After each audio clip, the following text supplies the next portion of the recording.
Hello guys, this is आरंभ Tiwari from आरंभ English classes. और यहाँ पर हम आपके लिए लेकर आए हैं लेक्चर 8। जरा आप ध्यान दीजिए। लेक्चर 7 में हमने आपको बताया था प्रॉपर नाउन के बारे में, और लेक्चर 8 में बताएंगे कॉमन नाउन के बारे में। तो कॉमन नाउन का मतलब है कि प्रॉपर नाउन के समूह के लिए दिया जाने वाला एक नाम। जैसे रागिनी सुभाषिनी को गर्ल्स कह सकते हैं, तो गर्ल हो जाएगा कॉमन नाउन। इसी तरह अगर हम सावित्री और गायत्री कहें तो इनको वोमेन कह सकते हैं, तो वोमेन हो जाएगा कॉमन नाउन। इसी तरह रोहन सोहन को बॉय कह सकते हैं, तो बॉय हो जाएगा कॉमन नाउन। सुरेश रमेश या महेश को हम मैन कह सकते हैं, तो मैन हो जाएगा कॉमन नाउन। कॉमन नाउन किसी विशेष व्यक्ति या विशेष स्थान या विशेष वस्तु का नाम नहीं होता है। कॉमन नाउन जो है विशेष व्यक्तियों के समूह के लिए दिया जाने वाला एक नाम होता है। विशेष वस्तुओं के समूह के लिए दिया जाने वाला एक नाम होता है। विशेष स्थान के समूह के लिए दिया जाने वाला एक नाम होता है। चलिए बोर्ड की हेल्प से देखते हैं, जरा आप ध्यान दीजिए। कॉमन नाउन डेफिनेशन में दिया है, कॉमन नाउन एक विशेष व्यक्ति, विशेष वस्तु या विशेष स्थान का ज्ञान नहीं कराता है, बल्कि एक ही जाति की सभी वस्तुओं तथा व्यक्तियों का बोध कराता है। कहने का मतलब ये है, वो वस्तुएं जो है एक ही जाति की होना चाहिए, वो व्यक्ति जो है एक ही जाति के होना चाहिए, वो स्थान जो है एक ही जाति के मतलब एक ही तरह के होना चाहिए। तो ऐसे में वो कॉमन नाउन है। फिर से पढ़ते हैं। कॉमन नाउन मतलब जातिवाचक संज्ञा। कॉमन नाउन एक विशेष व्यक्ति, विशेष वस्तु या विशेष स्थान का ज्ञान नहीं कराता है, बल्कि एक ही जाति की सभी वस्तुओं तथा व्यक्तियों का बोध कराता है। जैसे वस्तुओं के नाम दिए हैं table, chair, pen, book, box, towel, bag, board. हाँ, किसी कंपनी की टेबल है तो उस कंपनी का नाम हो जाएगा प्रॉपर नाउन। लेकिन उसे जो नाम आप दे रहे हैं वो क्या है? कॉमन नाउन है। किसी कंपनी का पेन है, मॉन्टेक्स का पेन है, पार्कर का पेन है, तो मॉन्टेक्स और पार्कर हो जाएंगे प्रॉपर नाउन। लेकिन पेन, इनको पेन कह सकते हो, तो पेन क्या है? Common noun. आगे बढ़ते हैं।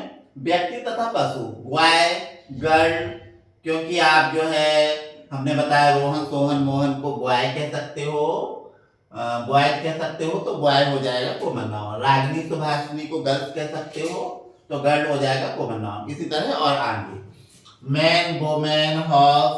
अब मान लीजिए किसी घोड़े का नाम आप कुछ रख दें, तो ऐसे में हॉर्स, किसी घोड़े को नाम आप कुछ दे दें। कहने का मीन्स ये है, जब घोड़े का जो नाम होगा, पर्टिकुलर नेम होगा, वो प्रॉपर नेम होगा, प्रॉपर नाउन होगा, लेकिन उसे आप घोड़ा कह रहे हैं हॉर्स, तो हॉर्स हो जाएगा कॉमन नाउन। इसी तरह रामा श्यामा को काऊ कह सकते हैं। Elephant, parrot, bird, kite, kite mean चील होता है, लेकिन इनके आप कुछ नाम रख दे तो वो प्रॉपर हो जाएगा। आगे बढ़ते हैं। नोट पर ध्यान देना बहुत ही ज्यादा जरूरी है। फर्स्ट नंबर में दिया है, जब प्रॉपर, मटेरियल और एब्स्ट्रैक्ट नाउन्स के पहले कोई भी आर्टिकल ए एन दा का प्रयोग किया गया हो या कॉमन नाउन का प्रयोग बहुवचन में किया गया हो। कहने का मतलब ये है, ये लाइन थोड़ा सा मुझे सही नहीं लग रही है, ऐसे होना चाहिए। अगर प्रॉपर, मटेरियल और एब्स्ट्रैक्ट नाउन बहुवचन में हो तो फिर वो कॉमन बन जाते हैं। याद रखिए, प्रॉपर, मटेरियल, एब्स्ट्रैक्ट नाउन के पहले, प्रॉपर, मटेरियल, एब्स्ट्रैक्ट नाउन के पहले कोई आर्टिकल आ जाए तो भी ये कॉमन बन जाते हैं, और इनका यूज अगर प्लूरल में किया जाए, बहुवचन में, तो भी ये कॉमन बन जाते हैं। फिर से पढ़ते हैं। जब प्रॉपर, मटेरियल और एब्स्ट्रैक्ट नाउन्स के पहले कोई भी आर्टिकल ए एन दा का प्रयोग किया गया हो तो वो कॉमन बन जाते हैं। और अगर मान लीजिए ये बहुवचन में लिख दिए जाए तो भी वो कॉमन बन जाते हैं। यहाँ ऐसा लिखा है, या कॉमन नाउन का प्रयोग बहुवचन में किया गया हो, तो ऐसे में प्रॉपर, मटेरियल और एब्स्ट्रैक्ट नाउन्स को कॉमन नाउन समझा जाता है। ऐसे भी कह सकते हैं कि अगर कॉमन नाउन को बहुवचन में लिखा गया हो, कहने का मतलब ये प्रॉपर, मटेरियल, एब्स्ट्रैक्ट, इनको ही बहुवचन में लिख दिया जाएगा और फिर ये ऐसे में कॉमन समझे जाएंगे। जैसे एग्जाम्पल्स में देखेंगे, Shakespeare is the greatest dramatist of England.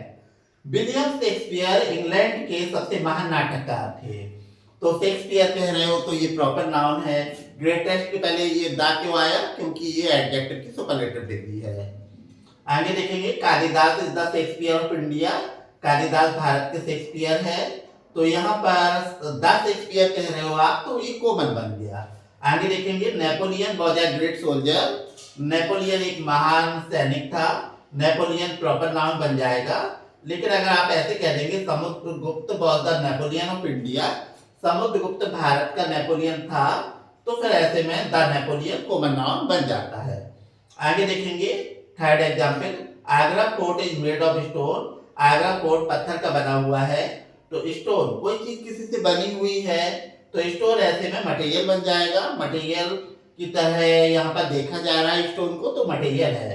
लेकिन अगर हम कह दें the stone of Mirzapur finds ready market, Mirzapur का जो पत्थर है वो अच्छा खरीदार है।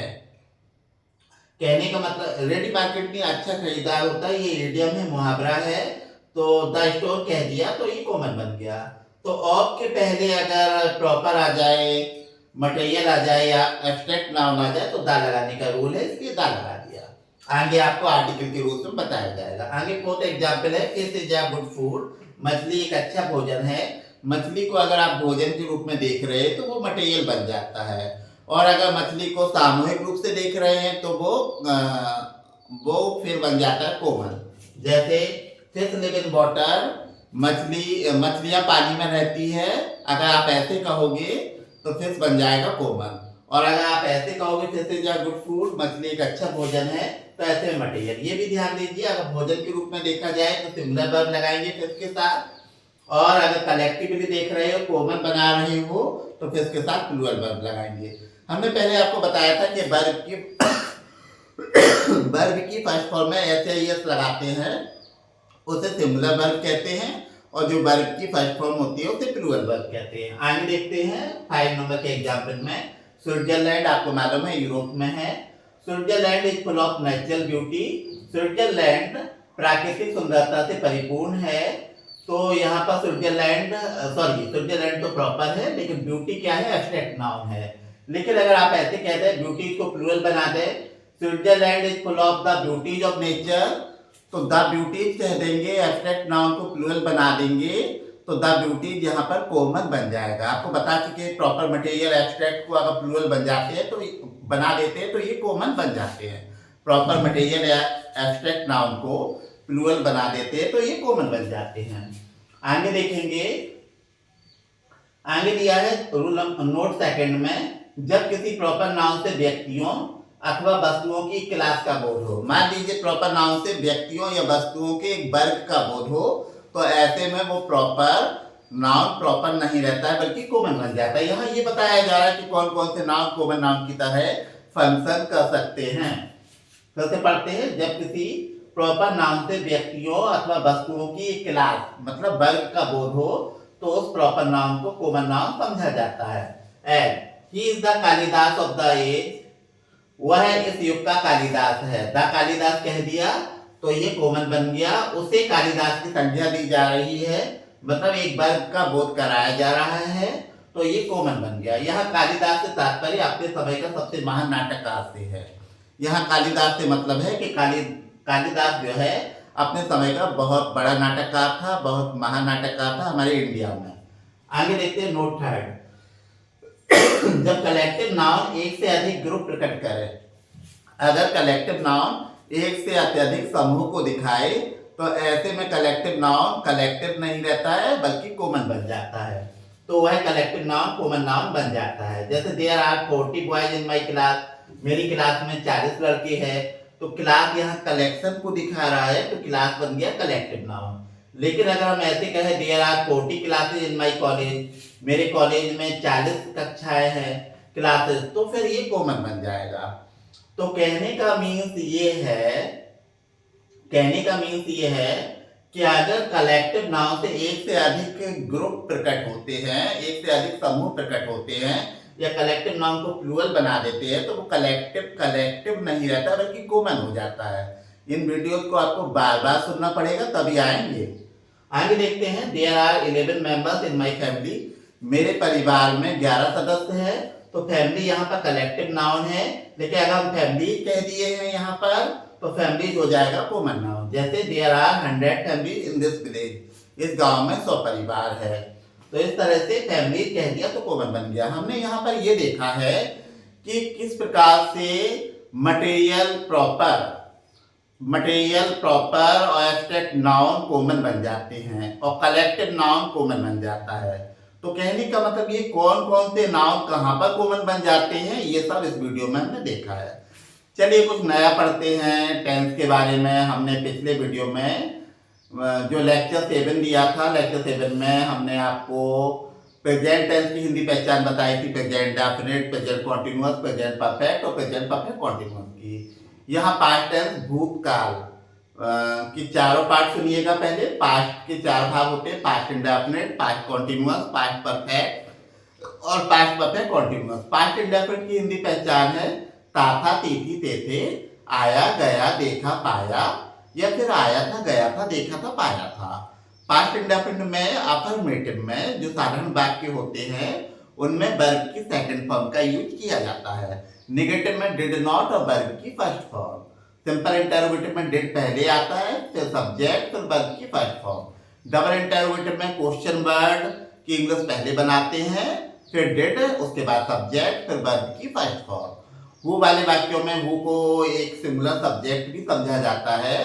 पास्ट इंडेफिनिट में हु वाले वाक्यों में हु के साथ वर्ब की सेकंड फॉर्म लगाते हैं, फिर ऑब्जेक्ट, फिर एंड में क्वेश्चन मार्क, क्योंकि हु का काम प्रश्न पूछना भी तो होता है।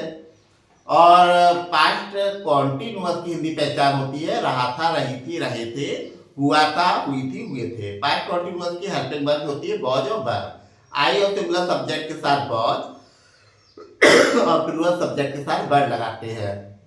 पास्ट कॉन्टिन्यूअस की मेन वर्ब होती है वर्ब की फर्स्ट फॉर्म में आईएनजी। मेन वर्ब मतलब मुख्य क्रिया। पास्ट परफेक्ट की हिंदी पहचान होती है चुका था, चुकी थी, चुके थे। और पास्ट परफेक्ट की हेल्पिंग वर्ब होती है हैड और मेन वर्ब होती है वर्ब की थर्ड फॉर्म।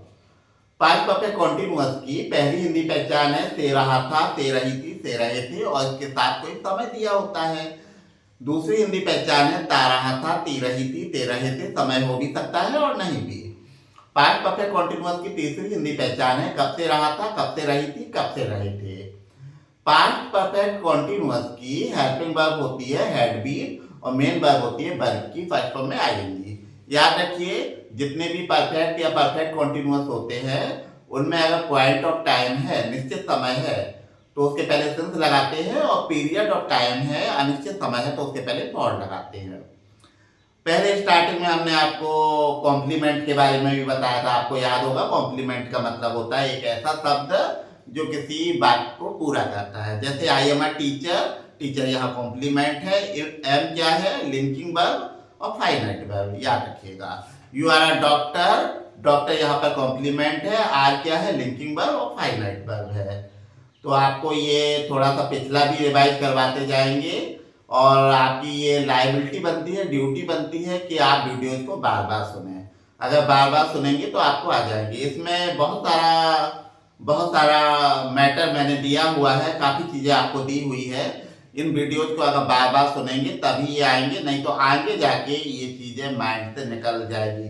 क्योंकि मैं आपको बार बार ये नहीं बताता रहूँगा कि प्रॉपर मटेरियल एब्स्ट्रैक्ट नाउन के पहले कोई आर्टिकल आ जाता है तो वो कॉमन बन जाते हैं, या इनको प्लूरल बना देते हैं तो कॉमन बन जाते हैं। कलेक्टिव नाउन अगर किसी ग्रुप को बताता है तो भी कॉमन बन जाते हैं, जैसे फैमिली का फैमिलीज हो गया था यहाँ पर। कहाँ तक बताएंगे आपको। आप वीडियोज को बार बार सुनिए और बार बार सुनेंगे, इसका स्क्रीनशॉट लेके अगर आप पढ़ेंगे या फिर वीडियोज को बार बार सुनेंगे तो ये कन्फर्म है, ये चीज़ें आपके माइंड में धीमे धीमे बैठती चली जाएंगी, आपको सब कुछ आ जाएगा। That's all.